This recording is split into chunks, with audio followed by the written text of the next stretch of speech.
우리 모두의 죄악을 그에게 담당시키셨도다. 어떤 나라도 자기 나라의 법이 무시되는 것을 사소하고 작은 일로 취급할 수는 없습니다. 왜냐하면 국가를 구성하는 구성원들이 법의 취지를 잘 이해하고 법을 존중하고 순종하는 것에 모든 구성원들의 평안과 행복이 달려있기 때문입니다.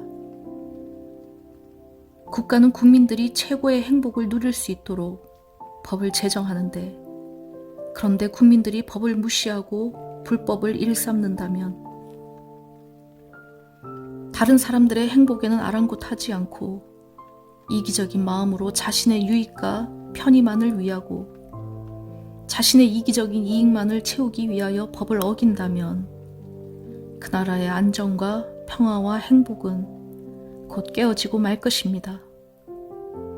그럴 경우 양심적인 선량한 사람들은 악인들의 악한 행동들 때문에 고통을 호소하게 될 것이며, 모두의 안정과 행복을 위하여 불법에 대응하는 적절한 형벌이 이루어져서 사회의 정의와 공의가 세워질 것을 국가에 요구하게 될 것입니다.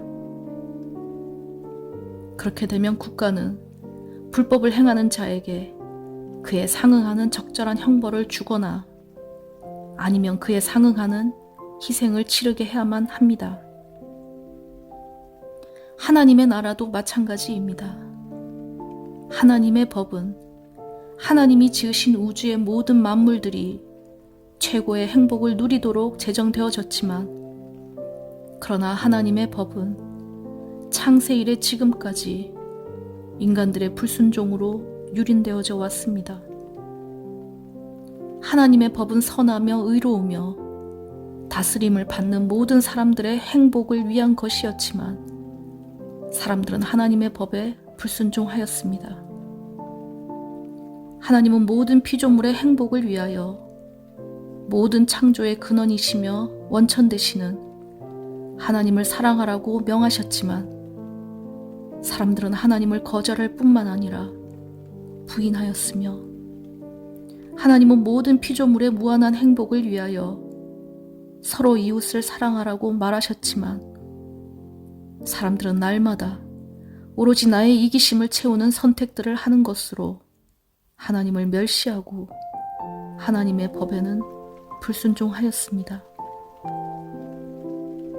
법에 대한 가장 큰 굴욕은 법을 멸시하고 지키지 않는 것입니다. 자신이 만든 이성적이고 도덕적인 피조물들이 그들의 무한한 행복을 위하여 만든 법을 무시하고 멸시하는 것보다 창조주에게 더 큰 굴욕은 없습니다. 이제 하나님께서는 당신을 무시하고 멸시한 것에 상응하는, 당신의 법에 끊임없이 불순종한 것에 상응하는 적절한 형벌을 인간들에게 내리셔야만 합니다. 아니면 그에 비견할 만한 희생을 치르게 하셔야만 합니다.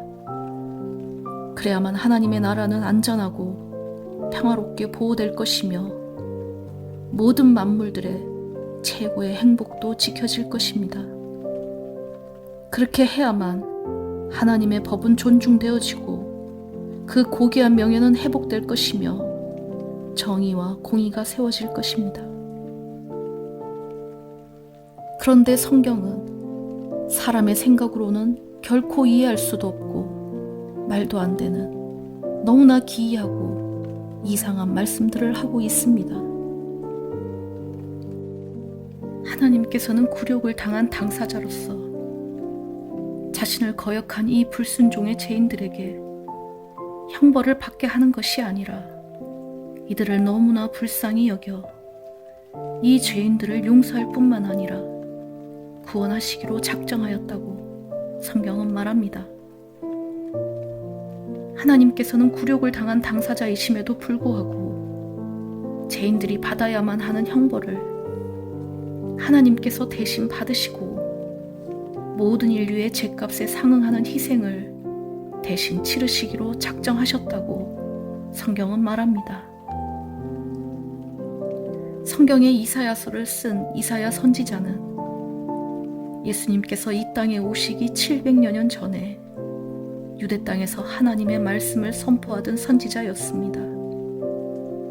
이사야 선지자는 배역하는 이 땅의 모든 죄인들을 향한 하나님의 구원 계획을 예언하고 있습니다.